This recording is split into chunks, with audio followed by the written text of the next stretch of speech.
Si je pouvais remonter le temps juste une fois, je pense que je me rendrais en 1981 pour dire à Louis de Funès, ne faites pas ce dernier gendarme.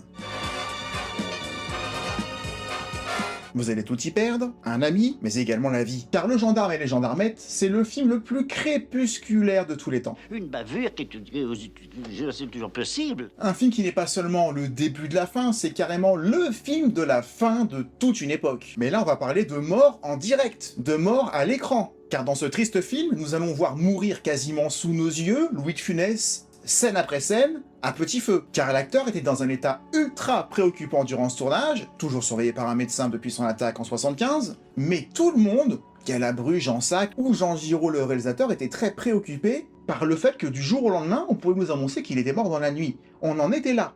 Alors, c'est très curieux ce que vous me dites, parce qu'effectivement, Jean Giraud me dit, tu sais Michel, Louis, demain, on peut t'avertir qu'il est mort. On peut en arriver au tournage et dire, ben Louis est mort cette nuit. On en est là, Michel, il me disait. Eh bien, c'est Jean Giraud qui est mort avant. Le Gendarme et les Gendarmettes, c'est également la mort durant le tournage du réalisateur attitré de Louis de Funès, Jean Giraud. On va en parler. Le Gendarme et les Gendarmettes, c'est aussi la mort, temporairement, puisqu'il ressuscitera, mais c'est la mort au cinéma de Claude Jansac. Et Louis m'avait dit, au 4e film que j'ai tourné avec lui, il m'a dit « Tu devrais accepter d'autres rôles avec d'autres metteurs en scène, parce qu'on va te cataloguer. » Oh, je dis, penses-tu, c'est pas vrai. Qui fera beaucoup de théâtre après, mais qu'on ne reverra quasiment plus sur un grand écran, parce que, pour les producteurs, c'était Madame de Funès. C'est fini, on dit c'est elle là, et c'est tout, c'était la femme de Funès. C'est ça. Quand Louis est mort, de Funès, on m'a enterré en même temps. Même constat pour Guy Grosso, on ne le verra plus, ou Michel Maudot qu'on verra à peine, alors qu'ils avaient toujours été dans l'entourage de Louis de Funès dans tous ses films durant ces 20 années au plus haut niveau. Et il n'y a pas longtemps, un des metteurs en scène m'a dit « Oh ben, je croyais que vous vouliez plus faire de cinéma. » Qu'est-ce que vous avez répondu? Rien. Je suis resté tétanisé par tant de conneries. Et Le Gendarme et les Gendarmettes, c'est tout simplement aussi la mort, parce que la mort est centrale dans ce film, de tout un genre d'humour qui déjà n'existait plus dans Le Gendarme précédent avec les extraterrestres, où clairement ça était déjà passé de mode. A fait pipi au lit jusqu'à 14 ans. Parce que dans les années 70, fin 70, début 80, c'était l'arrivée du Splendide, ou alors le tandem Pierre-Richard Depardieu. À partir de là, Louis de Funès n'était plus du tout dans le coup. Allez, passez-moi le volant.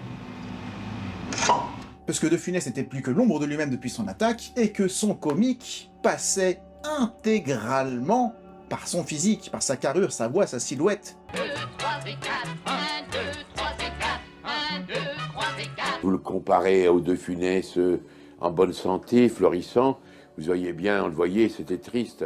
Et qui n'avait plus rien de tout ça, parce qu'il devait suivre un régime draconien. D'abord, il suivait un régime draconien, alors il était amaigri, c'était très pénible à voir Et d'ailleurs, si j'y repense, c'est pas en 81 que j'irais si je pouvais emprunter la DeLorean de Doc, ce serait en 73, après Rabbi Jacob, pour lui dire de ne pas jouer dans la pièce de théâtre La Vache des Toréadors, parce que c'est cette pièce-là qui va, séance après séance, l'amener à son premier double infarctus, qui va condamner sa fin de carrière, qui aurait pu être autre chose, mais bon, avec des si, on refait le monde.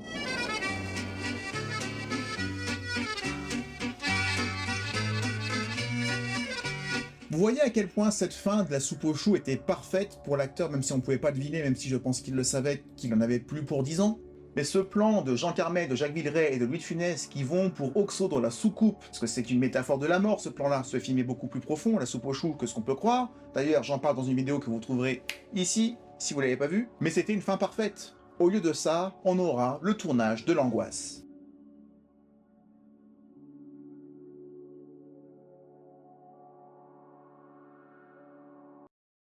Après le succès peut-être pas si mérité que ça du Gendarme et des extraterrestres, et ses 6,5 millions de spectateurs, Louis de Funès souhaite surfer sur la mode des ovnis, avec une suite directe à ce 5e Gendarme, qui serait un prétexte à enfin tourner le film muet dont il avait toujours rêvé. Je pensais, il y a 1 ou 2 mois, qu'on pourrait refaire du film muet, mais pas volontairement muet, hein, attention, du film où la parole est un petit peu bannie, où on n'a besoin qu'une ou 2 paroles, juste ce qu'il faut. L'histoire du film aurait été la suivante. Nos gendarmes sont enlevés par les extraterrestres et emmenés dans l'espace, un lieu où la parole serait quasiment interdite. Cela se serait appelé le gendarme en orbite. Ce projet sera pour 1981, car l'année 1980 sera consacrée à un autre de ses rêves, jouer enfin l'avare sur scène. Mais cela se révèle impossible, même pour une seule représentation qui aurait pu être filmée pour l'occasion, ce qui aurait été une bien meilleure idée. Louis de Funès se rabat alors sur un film, l'avare, qu'il co-réalisera, mais dans les conditions d'une pièce de théâtre. Mauvais choix, on en parle à la rentrée. Mais entre-temps, Louis de Funès tombe sur un livre, La soupe aux choux, de René Fallet,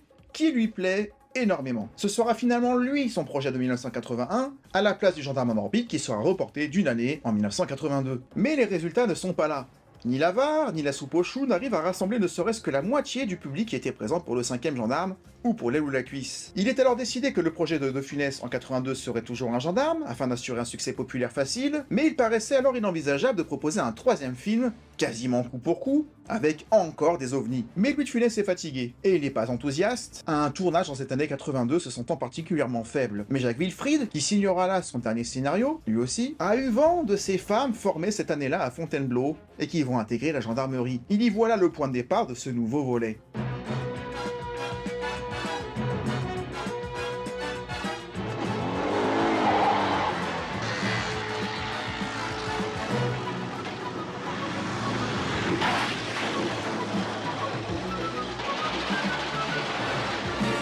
Louis de Funès n'est cependant pas satisfait du scénario et le retravaille avec Macha Béranger, son ami proche de l'époque, très proche. Mais malgré ses réécritures, Louis de Funès fait lire son scénario à Jacques Villeray, avec qui il avait apprécié la collaboration sur La soupe aux choux. Celui-ci déclinera poliment l'invitation, disant à Louis de Funès qu'il n'aimait pas le scénario non plus. En fait, il prétextera qu'il est déjà pris sur un autre tournage, mais bon, faut lire entre les lignes. En tout cas, ça sent pas très bon. À la base, celui-ci devait remplacer Jean-Pierre Ramballe, retenu pour la répétition d'Amadeus à Paris, alors que le tournage devait commencer en avril 82, afin d'éviter à la fois la foule présente sur Saint-Tropez, et surtout la chaleur pour Louis de Funès. Ce sera finalement Patrick Préjean, avec qui il avait tourné dans Le Tatoué, qui prendra sa place. Blonde. 1m70 à vue de nez. La seule bonne nouvelle sur ce tournage sera le retour de Claude Jansac, qui n'était pas libre sur le tournage du film précédent. Pour le reste du casting, on retrouve des habitués. Max Montavon dans le rôle d'un pharmacien, Jacques François reprend le rôle du colonel, le fiancé de Francine dans La soupe aux choux jouera le rôle d'un automobiliste. Côté cheval, mon colonel, ça serait plutôt les escalopes. Jean Panis reprendra son rôle de barman qu'il jouait dans Le Premier Gendarme en 64. Pierre Rep reprend son rôle de bec qu'il avait joué dans le film Le Gendarme et les extraterrestres, avec la scène du bidon. Et au niveau du cachet, Louis de Funès empochera 3 millions de francs sur ce tournage, et Michel Galabru 1 million. Car Michel Galabru et son personnage font maintenant égal avec Cruchot dans ce film-là. Et ce depuis le 5e film, car Louis de Funès n'ayant plus la possibilité de tout faire tout seul. Elles sont 4, ce me semble. Ah, oui, elles sont 4, n'est-ce pas? Elles sont 4. Il y a les 2 et 2. Là, c'est 2. Et les 2, ça fait 4 et ils sont là-bas. Duo de gendarmes et changement de ton avec la mise en place des scènes d'action dans lesquelles Louis de Funès n'apparaît pas, ou alors seulement à la fin. Poursuite en moto, carambolage de voiture, la légendaire course-poursuite de Sir Clotilde revisitée, qui restera dans l'histoire.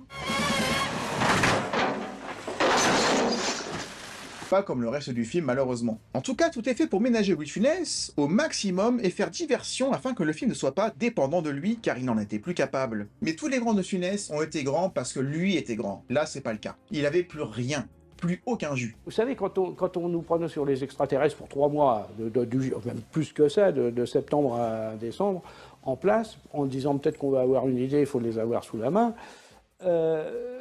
encore faut-il avoir des idées. Or, il ne pouvait plus y en avoir. L'entrée dans les années 80 oblige à certains ajustements. Si le costume beige est préservé alors qu'il avait pourtant changé depuis 79, la gendarmerie sera modernisée et déplacée afin de confronter nos personnages à leur époque, et notamment au début de l'informatique. Qu'est-ce que c'est que ce tissu de cochonnerie? La machine. Superman s'est confronté à l'informatique dans Superman 3, Cruchot l'aura fait 1 an avant dans Le Gendarme et les Gendarmettes. Bernard, vous n'avez pas touché à ça? Non. Oui. Par contre, c'est le seul épisode des gendarmes où on ne verra pas la gendarmerie. Même à New York au début du film, on voit au moins la façade. Ça me dérange qu'on ne voit pas la gendarmerie mythique dans un film. Et j'aurais aimé au moins qu'on l'intègre au scénario, en imaginant Cruchot déprimé devant dans une scène où il serait assis sur un banc en face à la regarder fermer. Vous n'avez pas la nostalgie de notre ancien local, Cruchot? Ou alors, si les méchants, au lieu de se planquer sur un bateau, s'étaient planqués dans la gendarmerie qui est pas si loin, et on aurait pu voir la gendarmerie habitée par les méchants du film. En tout cas, il fallait qu'on raconte dans l'histoire ce qu'est devenu cette gendarmerie, alors qu'on n'en parle pas. En ce qui concerne les fameuses gendarmettes, qui sont au centre du film, nouvelle erreur, un seul critère pour Louis de Funès, qu'elle mesure au minimum 1m72 afin d'avoir un effet comique assuré. Erreur, car on n'est plus en 71 avec la folie des grandeurs où c'était drôle, parce qu'il y avait aussi la caméra de Gérard Houry. On est dans les années 80, il faut se recycler, les ressorts comiques ne sont plus les mêmes. Là, ça aurait été plus drôle qu'il y en ait au moins une qui soit petite, qui soit pas dans les normes, mais qui soit peut-être la meilleure, une teigneuse, une cruchotte, ça aurait changé beaucoup de choses. Au lieu de ça, ils en ont pris 4, dont 3 commençaient quasiment leur métier, et dont une devait conduire la mairie alors qu'elle n'avait pas le permis. On y va les filles? S'ils avaient pu au moins contrôler cette aptitude-là dans le CV au lieu de prendre que le physique, on aurait peut-être évité des complications.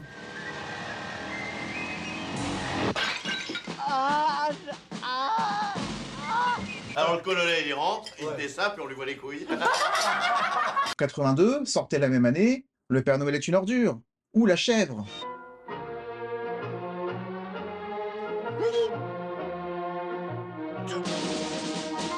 Et donc, face à ces monstres qui sont sortis la même année, nous, on a le droit au même gars qu'en 68, où on a encore la femme de l'adjudant qui prétexte que quelque chose est en panne chez elle pour aller voir ses voisins. Vous pourriez me prêter votre aspirateur? Le mien est en panne.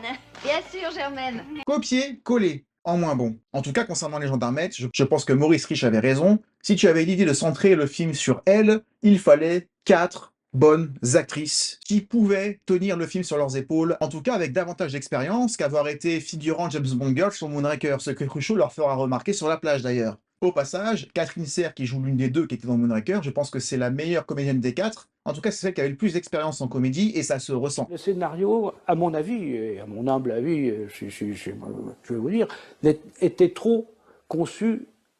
Elle n'était pas, c'était conçu sur elle. Ils avaient voulu changer en se disant c'est elle. Or, ça ne pouvait pas fonctionner parce que le scénario des gendarmes, c'est Louis, son équipe de ringards, qui tape sur quelque chose. Or, là, le scénario avait été un petit peu construit pour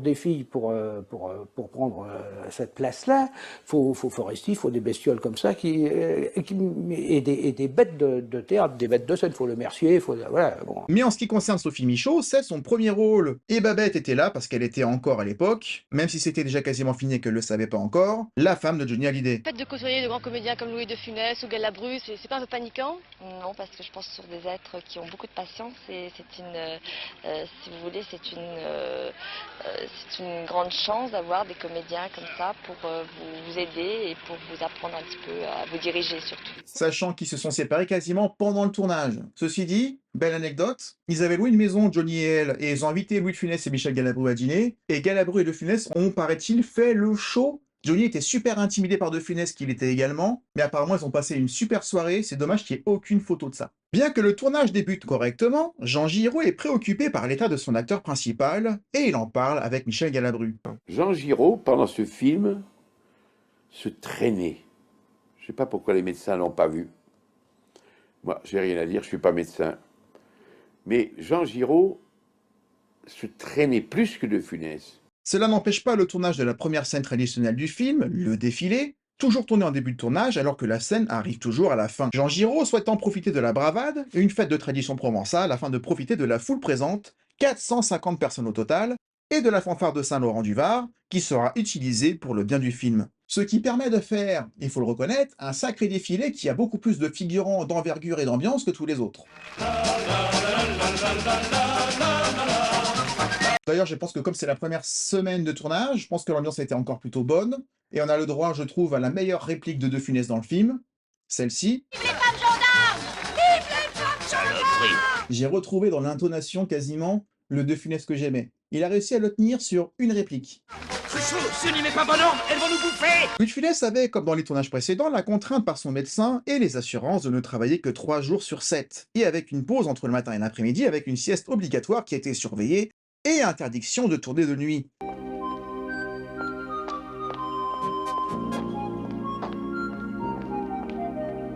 Ce qui voudrait dire que la scène tournée dans le vieux Saint-Tropez de nuit où il est déguisé en gendarmette, pour se faire enlever volontairement, ne serait pas tournée de nuit?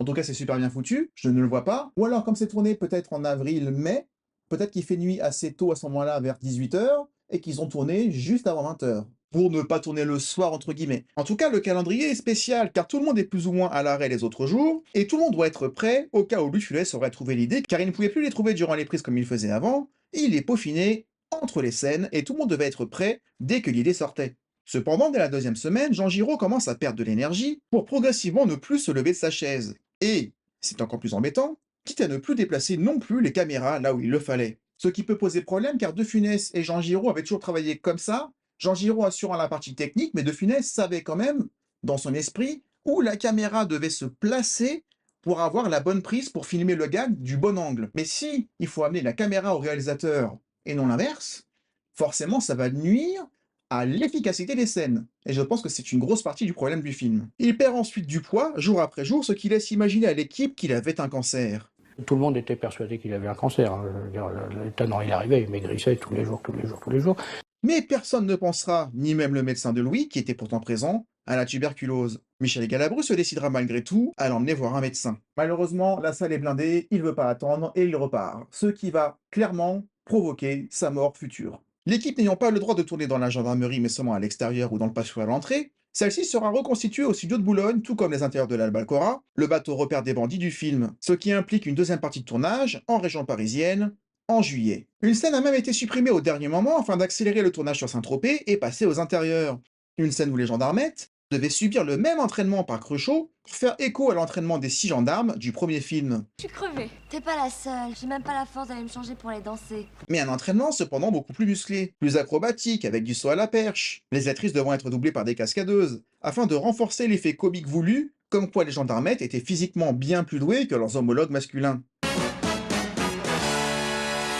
Ce qui explique leur prise en main à la fin quand elles neutralisent à elles seules les bandits, parce qu'elles ont des aptitudes physiques qu'on aurait vues à l'entraînement. Ça serait un petit peu moins sorti du chapeau ou du béret si on avait gardé cette scène-là, qui je trouve, avec la musique des gendarmes, aurait parfaitement eu sa place, ça aurait bouclé la boucle. Honnêtement, c'est très dommage. Le gendarme et les gendarmettes se passant beaucoup en intérieur, bien plus que les autres films, le mois de juin et de juillet devait être consacré au plan d'intérieur et au raccord. Par exemple, lorsque Galabru sort par l'arrière du bar à la poursuite de Christine Raucourt, à Saint-Tropez, le couloir intérieur est une reproduction en studio, alors que quand il en sort, nous sommes vraiment dans Saint-Tropez.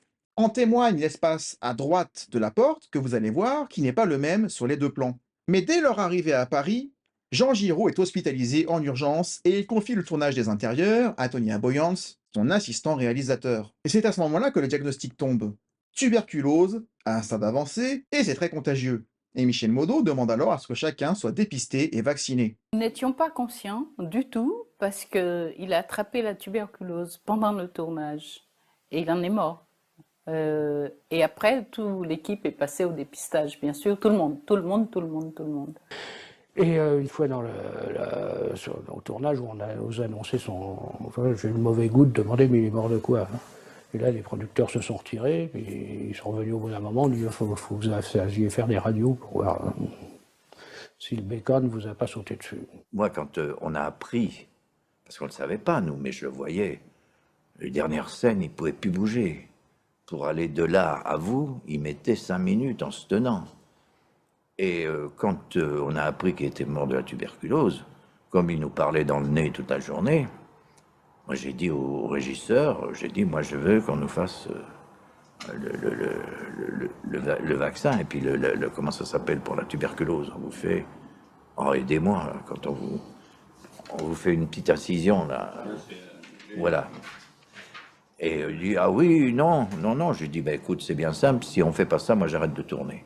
Et tout le monde dit, on arrête de tourner. Donc ils nous l'ont fait, bon, c'était négatif, mais il est mort de ça. L'ambiance devient définitivement pesante sur le tournage, Jean Giraud décède alors entre-temps, Louis de Funès flotte de plus en plus dans son costume, ce que Claude Jansac remarque également. Des témoignages indiquent même que Claude Jansac et de Funès se sont même pas mal embrouillés sur ce tournage-là. Peut-être parce qu'elle était très très inquiète pour lui. Même l'éclairage du film pose problème aux acteurs, quasiment aveuglés par des projecteurs mal réglés. Il y avait un problème aussi, on n'était pas éclairés de la même façon. Je ne veux plus savoir qui est-ce qui nous éclairait, mais on était totalement... On ne pouvait pas regarder, ouvrir les yeux, tellement ça marchait avec des miroirs, là, des éteints, là, on nous en envoyait plein les yeux.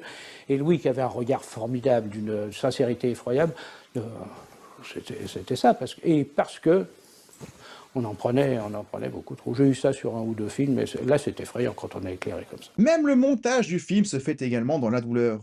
Tony Aboyance, n'ayant jamais monté ni mixé un film de sa vie, il sera assisté par Raymond Lefebvre, le compositeur qui signe là également sa dernière composition pour un film, dont la majorité des thèmes sont en plus repris des films précédents. C'est un miracle que le film se soit fait et se soit terminé et monté correctement, parce qu'Aboyance, Tony, dont on ne dira jamais assez de bien. C'est pas le premier film que je l'ai vu récupérer.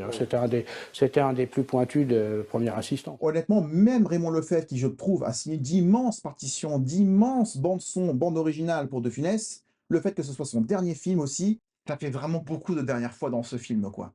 Quelle tristesse! De par le peu de temps qu'il avait à consacrer à la composition de la musique, Les Gendarmettes est même le seul film de la saga qui n'a pas son générique propre. Il reprend celui du précédent, qui est excellent au demeurant, mais ça révèle à quel point le tournage était tellement laborieux que pour composer, ça ne donnait pas franchement envie, sans compter la fin du tournage complexe qui devait considérablement le limiter en termes de temps. Pour un film qui devait donner un coup de jeune avec que du vieux, entre le casting féminin inadapté, la vieillesse des comédiens, la maladie du réalisateur et de Funès, le scénario qui était pas bon, il n'y avait aucune bonne raison valable de vouloir faire ce film-là. Le film sort le 6 octobre 82 avec une campagne promotionnelle qui montre clairement que Louis Funès en avait plus pour longtemps, en dépit de ses projets qu'il avait soi-disant plein la tête. Le film est distribué dans 269 salles, un record pour l'époque, mais le score reste le plus faible des 6 films, en atteignant à peine 4 millions de spectateurs, souffrant d'une critique souvent désastreuse, et de la concurrence de 2 ans moins quart avant Jésus-Christ, ou de l'As des As de Gérard Houry. En tout cas, dans ces conditions, faire un film comique, c'était mission impossible.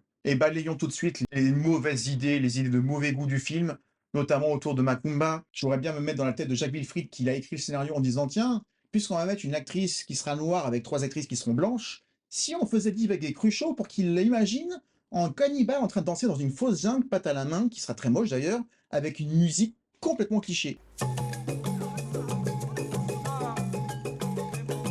On peut parler de racisme si on veut, même si ça va en choquer certains en disant que dans les années 80, on pensait pas à ça, on pensait pas à mal comme aujourd'hui, mais je trouve ça quand même, avec le recul, franchement gênant. Et sans parler de racisme, il y a l'idée aussi de se dire que on va faire danser un gendarme et une gendarmette. Ils vont pas se rendre compte qu'ils dansent, et il y a plein de voitures autour d'eux qui vont se fracasser, se rentrer dedans. Il y a l'idée d'écrire ça en se disant que ça pourrait être drôle, s'il vous plaît. Au moins pour les fans de gags, puisqu'on parle beaucoup de gags et de non-gags dans les dernières vidéos, là au moins ils sont servis. C'est un gag. Est-ce que c'est drôle pour autant? Je parle pas non plus du côté dalleux des 4 gendarmes qui se lèchent les babines à l'idée d'avoir 4 gendarmettes qui doivent avoir 23 à 24 ans alors qu'ils doivent en avoir 49-50. Quand je disais la dernière fois, quand j'ai fait la vidéo précédente, que c'était pas crédible, c'est pas crédible dans le sens où ça n'existe pas. C'est juste pas crédible quand on les voit physiquement, de se dire qu'ils ont tous une chance. Ou alors le film doit travailler là-dessus et utiliser ça pour nous montrer qu'ils ont peut-être un pouvoir de séduction. Mais là, ils passent juste pour de gros beaufs auxquels tu ne crois pas une seconde. Déjà qu'ils sont pas crédibles en tant que gendarmes, mais alors en tant que séducteurs, il n'y a rien qui te montre qu'ils le sont, quoi. Allez, je sauve une scène. Celle-là. J'avais un moucheron dans l'œil, chef. Aïe, aïe, aïe, aïe. J'en sauve même une deuxième, celle de Maubeuge, avec le carrefour qui va à Maubeuge d'un côté et à Kerguelen de l'autre. Quel carrefour? Le carrefour qui va à Maubeuge d'un côté et à Kerguelen de l'autre côté. Ça, c'est pas mal. Et avec la tête de Galabru qui porte beaucoup la scène, quand on lui dit « Où sont les 2 autres ?» Où sont les 2 autres? Ça, c'est très très bon. Tout comme Galabru, encore une fois, qui se débrouille beaucoup mieux, qui arrive devant le colonel en pleurant parce qu'il est correctement abattu et assis derrière. Jamais. Vous êtes bien payé ma figure, hein? Voilà, c'est ce que je trouve de ce 6e gendarme. Et la scène de la 2 chevaux. Mais bon, De Funès, il n'y est pour rien. En tout cas, voilà, c'était l'histoire sordide de ce 6e gendarme qui n'aurait pas dû exister, mais après tout, on ne refait pas l'histoire. Il faut faire avec. On n'est pas encore dans la cancel culture complètement, on n'a pas le droit de supprimer une œuvre, même si elle était maudite. Mais qu'est-ce que j'aurais aimé que La Soupe aux Choux soit le dernier plan dans lequel on voyait Louis de Funès partir, dans les étoiles, là où il est encore aujourd'hui, et là où il nous regarde, j'en suis sûr. Salutations à vous. En tout cas, merci d'avoir regardé la vidéo jusqu'au bout, j'espère qu'elle vous aura plu. N'hésitez pas à le dire à YouTube si c'est le cas, en mettant un like, un commentaire, et si vous savez pas quoi dire en commentaire, dites juste ça. Et ça ira très bien. On se retrouve la semaine prochaine pour une autre vidéo, et d'ici là, comme je le dis à chaque fois, prenez soin de vous. Ciao.